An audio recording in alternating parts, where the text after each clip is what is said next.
How to delete your DAZN account. Welcome back to the channel, and let's start with the video. So first and foremost, you have to log in or sign in into your DAZN account.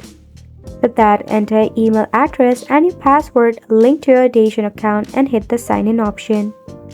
You'll be redirected to the official homepage or web page of the DAZN account. Now from here, to cancel your subscription, select the option of menu which is at the very top. From here, you can go ahead and select the option of payment and subscription. At the bottom, you will see your cancel subscription option. Just go ahead and select the option of cancel subscription. Once you tap on cancel your subscription, it will redirect you to our next page where it will try to stop you from deleting it. However, you have to select the option of I still want to cancel.